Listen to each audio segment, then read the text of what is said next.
Benim bir saniye. Bismillahirrahmanirrahim. Elhamdülillahi Rabbil alemin. Ve salatu ve selamu ala seyyidina ve nebiyyina Ebil Qasimil Mustafa Muhammed ve alihi tayyibine tahirin ve ashabihil muntecebin. Dünkü derste biz Allah'ın sıfatlarını kısımlandırdık. Birinci merhalede sıfat-ı zati ve sıfat-ı fiili ve bu sıfatları kısımlandırırken de kısımlandırmaktan hedef de söylemiştim.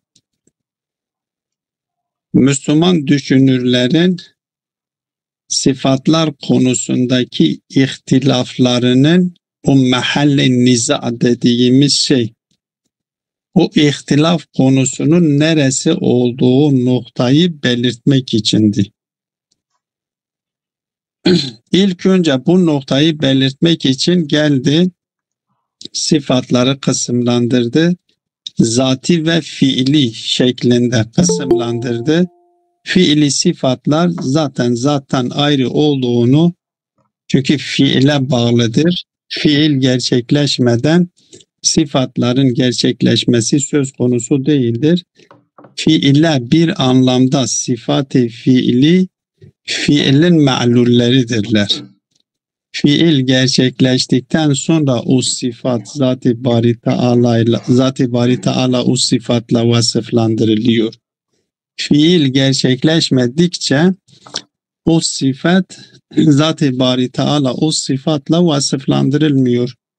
Razık gibi, Halık gibi ve Gafur gibi, bu gibi sıfatlar sıfat-ı fiildir.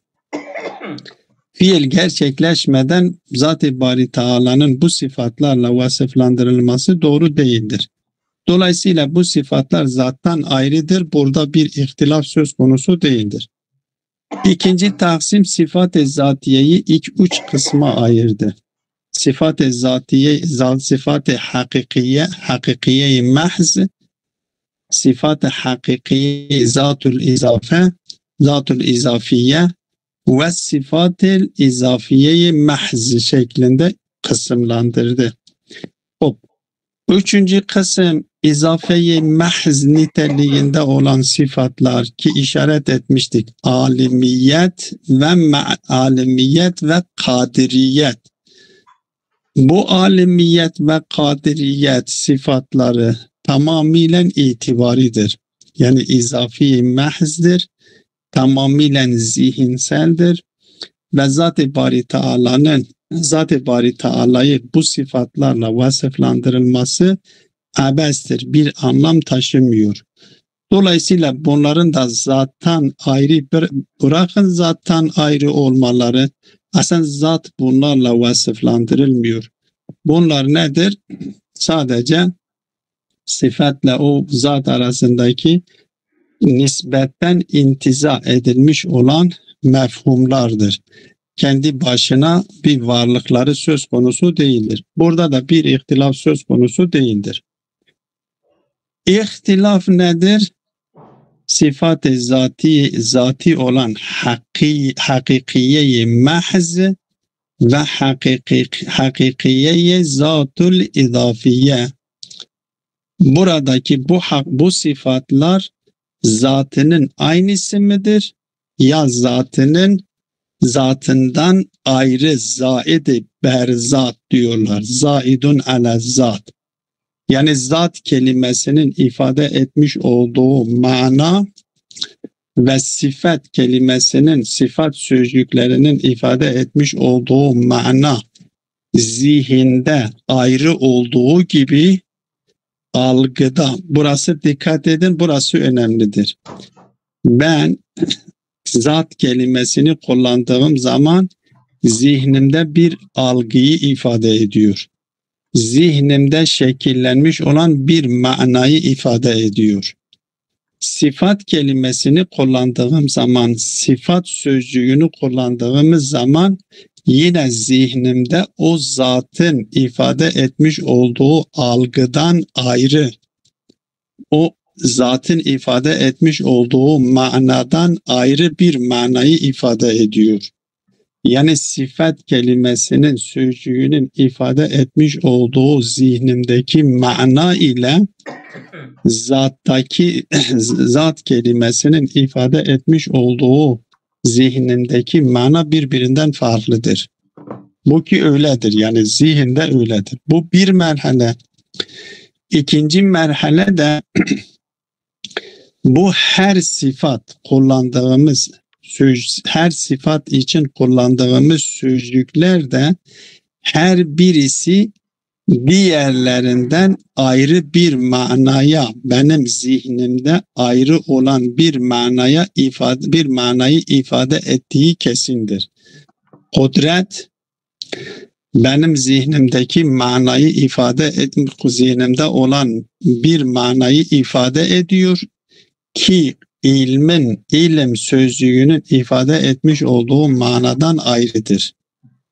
Ve diğer sıfatları da bu şekilde düşününüz. Öyleyse telaffuz ettiğimiz sözcüklerin tamamı zihnimizde şekillenmiş olan farklı her birisinin kendisine ait bir manayı ifade etmesi kesindir. Bu bizim algımız içindir. Bizim anlamamız içindir. Ama şimdi Zat-ı Bari Teala için kullandığımız bu sözcükler ki zat kelimesi zihnimde bir algıyı ifade ediyor. O algının dışarıdaki karşılığıyla sıfat kelimesinin zihnimde ifade etmiş olduğu mana ki ayrıdır. Dışarıda karşılığı birbirinden farklı mıdır, değil midir? Temel mesele burasıdır. Zihnimde iki tane mana vardır. Dışarıda her bir manaya takabül edecek ayrı bir hakikat var mıdır, yok mudur? Eğer dışarıda zihnimdeki manalara takabül edecek ayrı hakikatler söz konusu ise o zaman biz zatın sıfatların zaten ayrı olduğunu kabul etmiş oluruz. Yok. Eğer biz zihnimizde o birbirinden ayrı olan manalar dışarıda bir hakikati ifade ediyor. Orada her birisine karşı bir hakikat söz konusudur. 2 tane değil, 3 tane değil, 4 tane değil. Bir hakikat söz konusudur. O dışarıdaki hakikata hem zat diyoruz, hem sıfat diyoruz. Dışarıdaki her ne kadar zihnimde bunlar birbirinden ayrıdır. Zihnimde birbirinden ayrı olmasının nedeni benim algılamam içindir. Benim onu anlayabilmem içindir. Yoksa dışarıda o hakikat bir tanedir. Eğer her mananın dışarıda her manaya takabül edecek dışarıda bir hakikat kabul edersek o zaman dışarıda Zat-ı Bari Teala'yı mürekkep bir varlık olduğunu kabul etmek zorundayız. Dolayısıyla sıfatların zattan ayrı olduğunu kabul edenler dışarıda Zat-ı Bari Teala'nın mürekkep olduğunu kabul etmek zorundadırlar. Ama eğer dışarıda sıfatlar zattan ayrı değildir ve sıfatlar da birbirinden ayrı değildir, bu şekilde kabul edersek Zat-ı Bari Teala'yı basit kabul etmiş oluyoruz. Burada yine daha önce açıkladığım bir konuyu hatırlatarak buradaki 4 tane görüşleri açıklamaya çalışıyor ki burada 4 tane görüş şekillenmiş. Onları dün işaret etmiştik. Her birisini açıklıyoruz. Hatırlatmak istediğim nokta şu. Bakın ben daha önce şunu söylemiştim. Demiştim ki bizim kullandığımız sözcüklerin tamamı, yani sözcük yani dil, kelime, sözcük. Dil. Bu dili teşkil eden kelimelerin tamamı, yani dili meydana getiren kelimelerin, sözcüklerin tamamı iki kategoride değerlendiriliyor. Ya olumluluğu ifade ediyor ya olumsuzluğu ifade ediyor. Olumluluğu ifade eden sözcüklerin tamamı vücut kelimesinin açılımıdır, açıklamasıdır. Vücut kelimesi sırful vücut. Dikkat edin, sırful vücut ve yokluğu kendisinde barındırmayan vacibül vücut niteliğinde olan varlığı anlamak için sözcükleri geliştiriyoruz. Anlamak için o vücut kelimesinin sırful vücut hakikatinin açmamız gerekiyor, açıklamamız gerekiyor.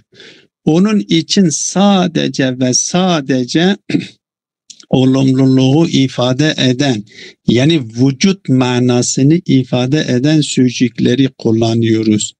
Bunun anlamı bu değildir ki her kelime benim zihnimde bir mananın şekillenmesine sebep oluyor diye, öyleyse bu mananın dışarıda karşılığı diğerinden ayrı olarak, kendisine ayrı olarak bir hakikati vardır anlamına gelmiyor. Belki o hakikat, o dışarıdaki hakikat o kadar basittir ki mutlaktır, sırful vücuttur, sıfatla zatlarını ondan ayırt edemiyoruz. Ama benim kendi zihnimde onun hakikatini anlayabilmem için zatla sıfatları birbirinden ayırt etmek zorundayım. Ama manası bu değildir ki ben zihnimde her kelimenin ifade etmiş olduğu mananın dışarıda karşılığı diğerinkinden farklıdır. Yok, öyle bir şey söz konusu değildir. Çünkü eğer böyle bir durum söz konusu olmuş olsa o dışarıdaki hakikat basit olmaktan çıkıyor. O dışarıdaki hakikat vacip olmaktan çıkıyor. O dışarıdaki hakikat zati itibariyle noksan olmuş oluyor. Dolayısıyla benim zihnimde kelimelerin icat etmiş olduğu mananın dışarıdaki hakikati o diğer mananın hakikatinden farklı değildir. Bir hakikat basittir. Bunların hepsi vücuda geçir. Bu olumlu sözcüklerin tamamı Zat-ı Bari Teala'nın hakikatini anlamak içindir. Zat-ı Bari Teala'yı mürekkep etmek için değildir. Kodamaları fazlalaştırmak için değildir. Vacibul vücutları fazlalaştırmak için değildir. Ama bir diğeri de olumsuz sözcüklerdir. Olumsuz sözcüklerin tamamı da Adem sözcüğünün ifade etmiş olduğu mananın açıklamasıdır. O mutlak ademi anlamadığımız için onu zihnimizde parçalıyoruz. Sözcüklerle onu anlamaya çalışıyoruz. Şer diyoruz, zulüm diyoruz, artık acizlik diyoruz. Olumsuzluğu ifade eden bütün sözcükler hepsi ademe dönüşüyor. Dolayısıyla dışarıda mutlak bir vücut olduğundan dolayı mutlak adem söz konusu değildir. Mümkün olan varlıkların yaratılmasıyla bu muzaf olan adem şekillenmiştir. Eğer mümkün olan varlıklar yaratılmamış olsaydı adem diye bir şey bilinmiyordu aslında. Dolayısıyla bu ademi ifade eden sözcüklerin tamamı mümkün olan varlıkların yüzünden bizim zihnimizde şekilleniyor. Ama bu adem olumsuzluğu ifade eden sözcüklerin hepsi mutlak ademin bir açıklamasıdır. Zat-ı Bari Teala için biz olumluluğu ifade eden sözcüklerin tamamını kullanabiliriz. Niye? Çünkü vücudu açıklıyor, vücuda dönüşür, vücudun şerhidir. Ama bunun manası bu değildir ki her sözcüğün benim zihnimde icat etmiş olduğu mananın dışarıda diğer manadan müstakil bir manası, bir hakikati vardır. İster o arez şeklinde olmuş olsun, ister kaim-i begayr şeklinde olsun, ister kaim-i bizzat şeklinde olsun. Böyle bir durum söz Zat-ı Bari Teala için söz konusu değildir. Ama mümkün olan varlıklar için bu durumu düşünebiliriz. Onun için Allame dün yapmış olduğu açıklamalardan dedi 4 tane görüş söz konusudur. O 4 taneden görüşü diyor ki birinci görüş haktır. Bugün o görüşü açıklıyoruz. Diğer görüşleri de inşallah yarın. Diyor vel hakku huvel evvelul mensubu ilel hukema. Birinci görüş o 4 tane zikrettiğimiz 4 görüşten birincisi doğrudur ve bu görüş hükemaya nispetlendirilmiş olan görüştür. Neden bu görüş haktır? İlk önce geliyor bunu ispatlıyor ki daha önceki delillerde de bunu ispatlamıştır. Lima arafte enne zatehul mutaaliyete mebdeun li kulli kemalin vücudiyin. Varlık aleminde bütün kemalatların kaynağı Zat-ı Bari Teala'dır. Kemali vücudi olan kemal zaten ademi kemal değildir. Burada kemali vücudi kayde ihtirazi değildir. Belki kayde kayde tevzihidir. Yani manası bu değildir ki ademi olan da kemaldir. Yok vücutsal olarak var. Efendim? Kayde vuku'i yani Seyda diyor. Evet. Hop burada nedir? Kendisi bu kemal varlık aleminde var olan kemalatların bütün kemal vücutsal olan hakikatlerin kaynağı. Yani ademi olarak bu ademi muzaf vardır. Öyleyse ademi muzaf olan o ademlerin kaynağı Zat-ı Bari Teala değildir. Zat-ı Bari Teala vücut olanların kaynağıdır. Daha önce de işaret etmişti ki ademin illeti söz konusu değildir.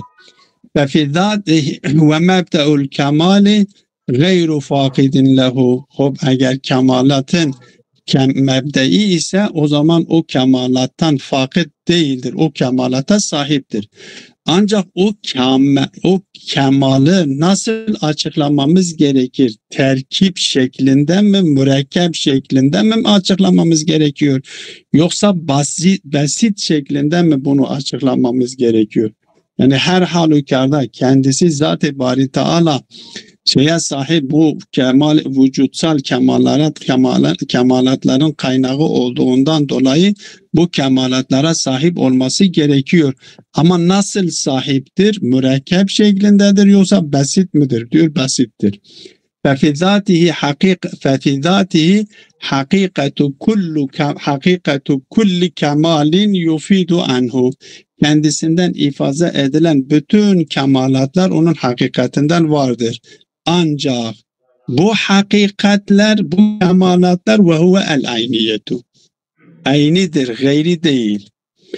ثُمَّ حَيْثُ كَانَ كُلُّ مِنْ صِفَاتِ كَمَالِهِ عَيْنُ الذَّاتِ الْوَاجِدَةِ لِلْجَمِيعِ فَهِيَ اَيْدًا وَاجِدَةٌ لِلْجَمِيعِ وَعَيْنُهَا. Zat-ı Bari Teala bu sıfatların bütün kemal sıfatlarına sahip olduğu gibi aynü zat el vacidetu lil cemi. Zatının kendisi bunların hepsine nedir?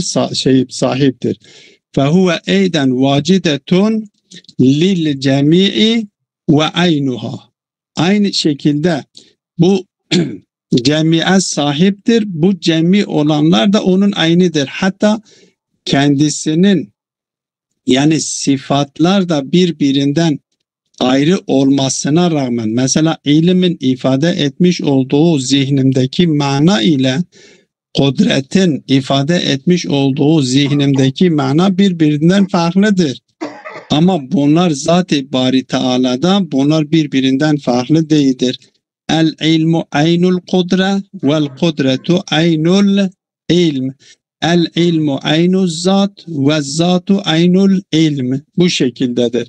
Fesifatu kemalihi muhtelifetun bihasebil mefhum vahidetun bihasebil mistakillezi huve zatul mütealiye. Mefhum olarak benim zihnimde, evet, her birisinin kendisine ait bir manası vardır. Zihnimde bunlar birbirinden muhteliftir. İlim ayrıdır. İlmin ifade etmiş olduğu zihnimdeki mana, kudretin ifade etmiş olduğu manadan farklıdır. Kudretin ifade etmiş olduğu mana diğer sıfatların ifade etmiş olduğu manadan farklıdır. Sıfatların ifade etmiş olduğu mana, zatın ifade etmiş olduğu mana farklıdır benim zihnimde. Ama bunun manası bu değildir ki dışarıda her birisine tekabül edecek ayrı bir hakikat vardır ve bu hakikatlerin bir araya gelmesiyle Zat-ı Bari Teala şekillenmiştir. Bu akanimi selase gibi öyle bir şey söz konusu değildir. Hop. Bu şekilde sıfatlarının zatı olduğunu ve zatının aynı olduğunu ispatlamış oldu. Burada bir işgal yapıyor, bu işgale cevap veriyordur. Ve kavlu ba'dihim inne illetel icadi meşiyetuhu ve iradetuhu Teala dune zati. İza aradallahu şey'en en yekule lehu kun feyekun. İza aradallahu şey'en. O burada irade icat ediyor. Zat icat etmiyor.